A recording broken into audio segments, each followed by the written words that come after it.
What if you could send money to anyone in the world, fast, without needing a bank, a government, or a big company to approve it? That's the basic idea behind Bitcoin, a digital form of money that runs on a public network instead of a central authority. Today I'm going to explain what Bitcoin is, how it works, what blockchain and mining really mean, why many people think it could be the future of money, and why others are worried about our current fiat money system. Quick note: this is educational, not financial advice. Bitcoin is digital money, but it's not like the dollars in your bank account. Dollars in your bank are basically numbers in a database controlled by banks and the government.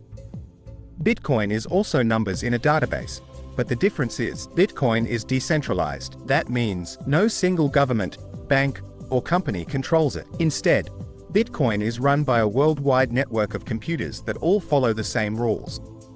Anyone can join. Anyone can verify what's true. And here's the most important rule: Bitcoin has a limited supply. Only 21 million Bitcoin will ever exist.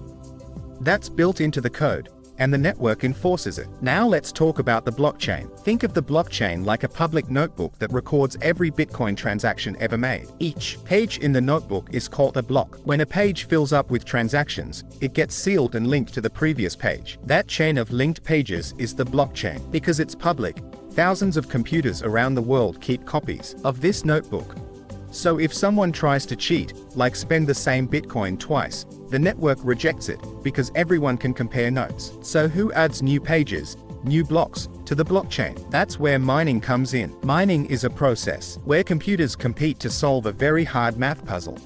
The first one to solve it earns the right to add the next block to the blockchain. Why do we do this? Because it's how Bitcoin stays secure without a central boss. Mining does three big things. It confirms transactions. It protects the network from fraud. It releases new Bitcoin into circulation as a reward. And over time, that reward gets cut in half about every 4 years, in an event called the halving.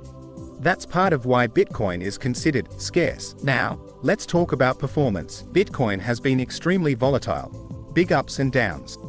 But over long periods, its growth has been massive compared to most assets. People often measure long-term growth using CAGR, compound annual growth rate, basically average yearly growth over a set time.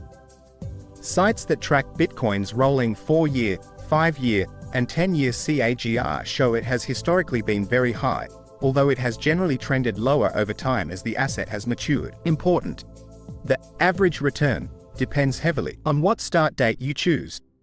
Early years make the average look huge.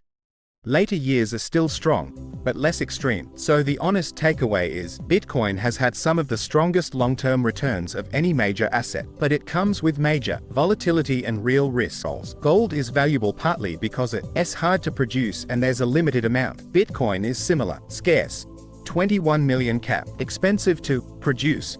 Mining requires energy, not controlled by one country. That's why you'll hear people call Bitcoin digital gold. 2.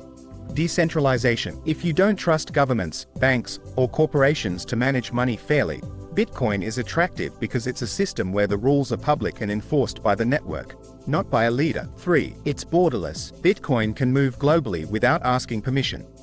That's powerful for people living under unstable currencies or capital controls.